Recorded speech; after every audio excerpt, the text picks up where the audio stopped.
दोस्तों बहुत बहुत स्वागत है आपका हमारे YouTube चैनल एग्जाम गुरु हिंदी में। दोस्तों आज के इस वीडियो में हम डिस्कस करेंगे मध्य प्रदेश पटवारी भर्ती परीक्षा के लिए सामान्य प्रबंधन की जो 500 प्रश्नों की महत्वपूर्ण सीरीज है दोस्तों, उसका पार्ट 7 जनरल मैनेजमेंट का दोस्तों ये पार्ट 7 है। और अभी तक आपने हमारे 1 से लगाकर 6 तक के पार्ट नहीं देखे हैं दोस्तों, तो उसकी लिंक नीचे दी गई है, वहाँ से दोस्तों आप जाकर वो देख सकते हैं। दोस्तों शुरू करते हैं जनरल मैनेजमेंट का यानी कि सामान्य प्रबंधन का पार्ट 7।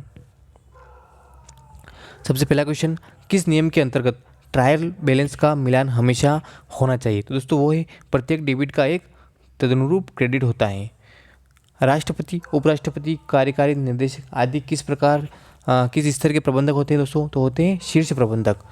धन व्यक्तियों के उपयोग और स्रोतों को किसके हिस्से के रूप में परीक्षित किया जाता है? दोस्तों किया जाता है निधि प्रवाह विश्लेषण के रूप में। नेक्स्ट, प्रतिफल की आवश्यकता दर जो ऋण निवेशकों शेयरधारकों के हितों का संरक्षण करने के लिए बनाई जाती है दोस्तों क्या कहलाती है? दोस्तों कहलाती है ऋण की लागत, कॉस्ट ऑफ डेबिट। नेक्स्ट, कौन सी प्रणाली प्रबंधकों को परिष्कृत प्रणालियों विकसित करने में मदद करता है जिससे सूचना पर बेहतर नियंत्रण मिलेगा? दोस्तों वो है कंप्यूटर आधारित सूचना प्रणाली। पूंजीगत व्यय कहाँ दिखाई देता है? दोस्तों वो दिखाई देता है बैलेंस शीट में। नियंत्रक विस्तृति को निर्धारित करने का सूत्र किसने प्रस्तुत किया? V.A. ग्रेक्यूनास ने। मुद्रास्फीति की वजह से मुद्रा का मूल्य दोस्तों समय के साथ कम हो जाता है। नेक्स्ट, मुद्रा मूल्य में कमी के कारण क्या है दोस्तों? दोस्तों वो है व्यक्ति भविष्य की तुलना में वर्तमान में उपभोग करना पसंद करता है। मुद्रा का मूल्य अलग अलग समय बिंदुओं पर क्या होता है दोस्तों? वो अलग अलग होता है। नेक्स्ट, एक अनूठा प्रतीक जो कि ब्रांड का एक हिस्सा होता है किस रूप में जाना जाता है दोस्तों? लोगो के रूप में। संख्यात्मक पदों में की गई भविष्य अवधि के अपेक्षित परिणामों को संदर्भित करता है दोस्तों क्या करता है? वो है बजट। किस व्यक्तिगत मूल्यांकन गतिविधियों में मूल्यांकनकर्ता को कर्मचारियों के व्यवहार के प्रबल एवं कमजोर पहलुओं को वर्णन करने के लिए कहा जाता है? दोस्तों वो है निबंध मूल्यांकन। नेक्स्ट, कौन सी प्रबंधन शैली उत्पादन के प्रति निम्न सरोकार और लोगों के प्रति निम्न सरोकार के द्वारा अभिलक्षित की जाती है? दोस्तों वो है अभंता यानी कि अहस्तक्षेपी। नेक्स्ट, शोर फ्लोर कार्यकर्ता किस स्तर के प्रबंधक के साथ जुड़े होते हैं? दोस्तों वो है निम्न स्तरीय प्रबंधकों के साथ। कच्चे माल की खरीद के लिए भुगतान और बिक्री से नकद की वसूली के बीच के समय अंतराल को क्या कहा जाता है? दोस्तों कहा जाता है नकद चक्र यानी कि कैश साइकिल। नेक्स्ट, लोगों को आंकने की प्रवृत्ति जो कि उस समूह के अवगम पर आधारित है जिससे भी वह संबंधित होते हैं क्या कहलाते दोस्तों? वो कहलाते दोस्तों रूढ़िबद्धता, स्टीरियोटाइपिंग।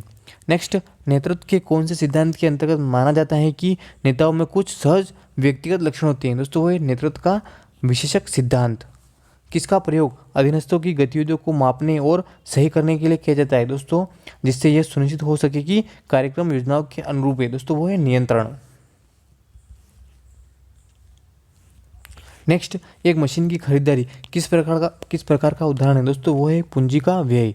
लेन देन के अभिलेख, वर्गीकरण और संक्षिप्तीकरण की प्रक्रिया को क्या कहा जाता है दोस्तों? कहा जाता है बही खाता लेखन। एक वित्तीय विवरण में पैसे छोड़ना और आंकड़ों का निकटन करना किस पर आधारित है दोस्तों? वो है मादा अवधारणा पर। रोकड़ बही के अनुसार बैंक ओवरड्राफ्ट क्या है दोस्तों? वो है जमा शेष। नेक्स्ट, कौन लोग व्यक्तिनिष्ठ विचारों की भीतरी दुनिया, भावनाओं और विचारों पर केंद्रित रहते हैं दोस्तों? वो है अंतर्मुखी। सामान्य स्टॉक की एक शेयर का बाजार मूल्य किसके द्वारा निर्धारित किया जाता है दोस्तों? वो है शेयर खरीदने और बेचने वाले व्यक्तियों के द्वारा। एक ब्रांड का एक जोखिम हिस्सा है जिसे बोला या लिखा जा सकता है किस नाम से जाना जाता है दोस्तों? वो एक ब्रांड नेम यानी कि ब्रांड का नाम। नेक्स्ट, वातावरण के रूपांकन और रखरखाव की प्रक्रिया जिसमें समूह में कार्य कर रहे व्यक्ति कुशलतापूर्वक संसाधनों का प्रयोग कर रहे होते हैं क्या कहलाता है दोस्तों? कहलाता है प्रबंधन। वह समय अवधि क्या कहलाती है जिसमें स्थायी परिसंपत्ति के निवेश को पुनः प्राप्त किया जाता है दोस्तों? कहलाती है भुगतान वापसी की अवधि। वह परिसंपत्ति जो अल्प समयावधि के अंदर नगद में परिवर्तित की जाती है क्या कहलाती है दोस्तों? कहलाती है तरल परिसंपत्ति। नेक्स्ट, गुडविल साख किस प्रकार की परिसंपत्ति का एक उदाहरण है दोस्तों? वो है अमूर्त और स्थायी परिसंपत्ति। नेक्स्ट, किसी समस्या को हल करने के लिए कार्यविधि की पहचान करने और चुनने की प्रक्रिया क्या कहलाती है? दोस्तों कहलाती है निर्णयन। मजबूर, नियंत्रित और निर्देशित लोगों के साथ वो प्रतिबंधित करने के लिए पारंपरिक दृष्टिकोण को प्रदर्शित करता है। दोस्तों क्या करता है? दोस्तों वो है मैकग्रेगर का एक्स सिद्धांत। नेक्स्ट क्वेश्चन, जो एक कंपनी सर्वश्रेष्ठ करती है उसे किस रूप में जाना जाता है? दोस्तों वो है मूल सक्षमता। नेक्स्ट, जब एक व्यक्ति को 2 या 2 से अधिक विषम उम्मीदों को पूरा करना होता है तब इसे क्या कहते हैं? दोस्तों कहते हैं भूमिका संघर्ष। वह लेखांकन अवधारणा जो बताती है कि व्यापार एक लंबी अवधि के लिए चलेगा, क्या कहलाती है? दोस्तों कहलाती है सुनाम प्रतिष्ठान अवधारणा। नेक्स्ट, फार्म में भरा गया ग्राहकों की प्रतिक्रिया किस प्रकार की सूचना का एक उदाहरण है? दोस्तों वो है एक बाहरी सूचना। नेक्स्ट, किस चयन परीक्षा को उचित परीक्षण देने के बाद दिए गए कार्य को करने की क्षमता की मापन के लिए संगठन द्वारा आयोजित किया जाता है? दोस्तों वो है रुझान परीक्षण, एप्टीट्यूड टेस्ट। वित्तीय लेखांकन मानक बोर्ड को किस नाम से जाना जाता है? दोस्तों वो है FASB। निष्पादन पर, नेक्स्ट क्वेश्चन दोस्तों, निष्पादन पर निगरानी रखना और मापन करना, निर्धारित लक्ष्यों के साथ इसकी तुलना करना और सुधारात्मक कार्यवाही करने की प्रक्रिया को किस नाम से जाना जाता है? दोस्तों वो है नियंत्रण करना। नेक्स्ट, मानव संसाधन प्रबंधन का निम्न में से कौन सा कार्य भविष्य मानव संसाधन आवश्यकताओं को पहचानना और कार्मिक जरूरतों के पूर्वानुमान को सम्मिलित करता है? दोस्तों वो है नियोजन। नेक्स्ट, प्रबलीकरण सिद्धांत किस पर आधारित है? दोस्तों वो है अधिगम सिद्धांत और स्किनर के सिद्धांत पर। तुलन पत्र यानी कि बैलेंस शीट किस लेखांकन समीकरण पर आधारित है? दोस्तों वो है परिसंपत्तियों पर, यानी कि दोस्तों परिसंपत्तियां बराबर होता है देनदारी प्लस पूंजी। किस कर्मचारी शेयर योजना में कंपनी कर्मचारी को एक भविष्य की तिथि पर शेयर लेने का विकल्प प्रदान करती है? दोस्तों है कर्मचारी स्टॉक विकल्प अधियोजना। यानी कि दोस्तों किस कर्मचारी शेयर योजना में कंपनी कर्मचारी को एक भविष्य की तिथि पर शेयर लेने का विकल्प प्रदान करती है? वो दोस्तों वो है कर्मचारी स्टॉक विकल्प अभियोजना। मध्य स्तर के प्रबंधक किसके बारे में चिंतित होते हैं? दोस्तों होते हैं प्रभागी उद्देश्यों के बारे में।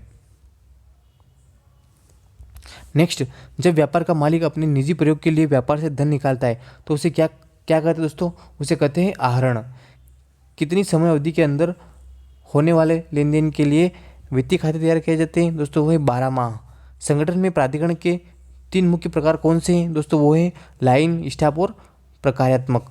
व्यवसाय की कुल चालू परिसंपत्ति में निवेशित पूंजी को किस रूप में जाना जाता है? दोस्तों जाना जाता है सकल कार्यशील पूंजी के रूप में। नेक्स्ट, एक संगठन अपने कुछ विशेष लक्ष्यों को पूरा करने और उपलब्ध संसाधनों का उपयोग करते हुए उन लक्ष्यों को पूरा करने के लिए कुछ चुनिंदा फैसले को अपनाता है। इसे क्या कहते हैं? दोस्तों उसे कहते हैं रणनीति। Next, cash, inventory and prepaid expense किसके उदाहरण है? दोस्तों वो है चालू परिसंपत्तियों के। दोस्तों कुल मिलाकर दोस्तों ये जो है हमारा 7वां पार्ट सामान्य प्रबंधन का कंप्लीट हुआ। दोस्तों मिलते हैं नेक्स्ट पार्ट 8 में। दोस्तों अभी तक आपने हमारे चैनल को सब्सक्राइब नहीं किया है तो प्लीज़ चैनल को सब्सक्राइब करें। मिलते दोस्तों नेक्स्ट वीडियो में। धन्यवाद।